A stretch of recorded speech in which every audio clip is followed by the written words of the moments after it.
भक्तों को जय श्री राम। मैं विपिन शास्त्री, श्री दुर्गा माता मंदिर, आशियाना कॉलोनी, लुधियाना, पंजाब। गुरु विपिन शास्त्री चैनल के माध्यम से आप सभी भक्तों के बीच माघ महात्म्य व्रत कथा लेकर उपस्थित हो रहा हूँ। 19वां अध्याय। कथा श्रवण करने से पहले हम अपने गुरु महाराज इष्ट देव का ध्यान करते हैं। मंगलम भगवान विष्णु मंगलम गरुड़ध्वज मंगलम पुंडरीकाक्षाम मंगलाय तनोहरि। वशिष्ठ जी बोले, हे राजन, भगवान श्री दत्तात्रेय जी ने जो इतिहास का वर्णन किया था वह मैंने तुमको सुना दिया है। अब तुम माघ स्नान का फल श्रवण करो। माघ स्नान समस्त यज्ञों, दानों, तपस्या एवं व्रतों में श्रेष्ठ है। हे दिलीप, माघ स्नान करने वाले प्राणी के पितर उत्तम गति को पाते हैं। असत्य भाषण, माता पिता को कष्ट देने से उत्पन्न पाप, पाखंड करने वाले सद्गति पाते हैं। तीर्थों पर माघ स्नान करने की महिमा अगाध है। इस दुर्लभ अवसर को भाग्यशाली ही पाते हैं। इसमें जप, तप, दान, हरि पूजन तथा स्नान करने वाला प्राणी अहोभागी है। माघ स्नान के पश्चात सामर्थ्य के अनुसार वस्त्र, ईंधन, स्वर्ण, अन्न आदि का दान करना चाहिए। दीप, अग्नि, वस्त्र दान करने वाला भगवान सूर्य के तेजस्वी लोक को प्राप्त करता है।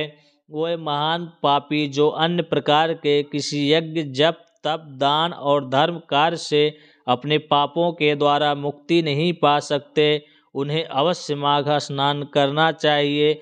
माघ स्नान समस्त प्रकार से श्रेष्ठ है और निश्चय ही स्नान करने वाले की मुक्ति करता है और उसके पापों को नष्ट करता है, चाहे वह कैसे ही पाप में लिप्त क्यों ना हो। वह पापात्मा जो दोपहर के समय भी माघ स्नान करते हैं, यम की अनेकों यातनाओं से मुक्त हो जाते हैं। स्नान करने के उपरांत जो हरि के चरणों का पूजन करते हैं, वे स्वर्ग के दिव्य सुखों का उपभोग करते हैं और अगले जन्म में राजा बनते हैं तथा अपने वंश का उद्धार करते हैं। हे दिलीप, जिस प्रकार एक छोटी सी चिंगारी से काठ का बड़ा ढेर भी नष्ट हो जाता है, वैसे माघ स्नान के द्वारा बड़े से बड़े पापों का समूह नष्ट होता है। मन, क्रम, वचन के द्वारा हुए समस्त पाप नष्ट होते हैं। जिस प्रकार भगवान विष्णु समय आने पर दैत्यों का तुरंत संहार कर देते हैं, वैसे ही माघ स्नान पापों को नष्ट करता है। चाहे किसी भी कारण से यदि कोई प्राणी माघ स्नान कर लेता है तो उसके पाप नष्ट हो जाते हैं। गंधर्व कन्याएं श्राप भोग रही थीं, तब दया करके लोमश जी ने स्नान का फल बताया और उनका संहार किया। श्री सूत जी ने कहा, हे ऋषि जनों, इतनी कथा सुनकर राजा दिलीप ने वशिष्ठ जी से पूछा, हे भगवान, उन गंधर्व कन्याओं को किस कारण श्राप मिला और उनका क्या इतिहास है, सुनाने की कृपा करें। तब धर्म में राजा की श्रद्धा जान वशिष्ठ जी बोले, हे राजन, तेरा यह प्रश्न उत्तम है। धर्म में जिज्ञासा देखकर मैं तेरे इस प्रश्न पर इतिहास सुनाता हूँ। प्रमोदनी, सुशीला, सुस्वरा, सुतारा और चंद्रिका नामक 5 गंधर्व कन्याएं थीं। उन सभी के पिता गंधर्व थे और एक कन्याएं समान आयु और रूप में एक दूसरे से अधिक सुंदर थीं। वह नृत्य, संगीत, वाद्य आदि सभी कलाओं में निपुण थीं। उनको देखते ही प्राणी उन पर मोहित हो जाता था। वह हास परिहास में भी पारंगत थी। वह गंधर्व बालाएं साथ साथ खेला करती थीं, कभी वन में, कभी पर्वत पर, कभी उपवन में, कभी किसी सरोवर पर जाकर खेलती रहती थीं। एक बार वह सब मिलकर खेलते हुए एक वन में पहुंची। माघ का महीना था।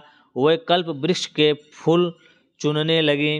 एक बार वह खेलती हुई एक निर्मल सरोवर पर जा पहुंची और वहां गौरी के पूजन हेतु लगे पुष्प तोड़कर ले आईं। जल सरोवर के उस शीतल जल में उन्होंने स्नान किया और खेल ही खेल में पार्वती की प्रतिमा बनाकर उनका पूजन किया और फिर उस प्रतिमा के आगे नाचने और गाने लगीं। हे राजन, उस सरोवर से थोड़ी दूर पर वेद निधि का आश्रम था। संयोग से उसी समय उनका पुत्र अग्निमय उस सरोवर पर स्नान के लिए आया। अग्निमय ब्रह्मचारी था, वह परम सुंदर और पुष्ट था। उसे आता देख वे गंधर्व कन्या सोच में पड़ गईं। उसके मनोहर रूप को देखकर वे उसे कामदेव समझने लगीं। वे पांचों की पांचों ही उस पर मोहित हो गईं और अपने मन में विचार करने लगीं कि निश्चय ही ब्रह्मा जी ने इस मनोहर स्वरूप कुमार को उनके लिए ही रचा है। पार्वती जी ने अवश्य उन पर प्रसन्न होकर उसे वहां भेजा है। वे आपस में कहने लगी कि मैंने इसे वरा है। इन कुमारियों की ओर से अज्ञानी वह ऋषि कुमार सरोवर में स्नान करने के बाद अपनी पूजा वंदना में लग गया। तब वह समस्त क्रियाओं से निवृत्त हुआ तो उसके कानों में गंधर्व कन्याओं की बातें पड़ी। वह मन ही मन विचारने लगा कि आज महान अनर्थ हो गया। तो वह इन कन्याओं के समीप आ गया। स्त्री की माया बड़ी विचित्र होती है, वह देवताओं तक को मोहित करके अपने धर्म से डिगा देती हैं। इस प्रकार सोच विचार कर ऋषि कुमार ने उन सुंदरियों से अपनी रक्षा करने के लिए अपने को योग बल के द्वारा अंतर्ध्यान कर लिया। जब उन कन्याओं ने उस युवक को नहीं देखा तो वे बड़ी अधीर हुईं। वे उसे चारों ओर अधीर होकर खोजने लगीं, परंतु वह उन्हें कहीं नहीं मिला। वियोग के कारण दुखी उन कन्याओं ने इंद्रजाल अथवा कोई माया जाल जान घर लौटने का निश्चय किया। विरह से तृप्त बहुत विलंब करके जब अपने घर पहुंची तो उनकी माताओं ने उनसे देर से आने का कारण पूछा और उनके चेहरों पर विषाद चिन्हों को देखकर तरह तरह के प्रश्न पूछने लगीं। विष्णु भगवान की जय।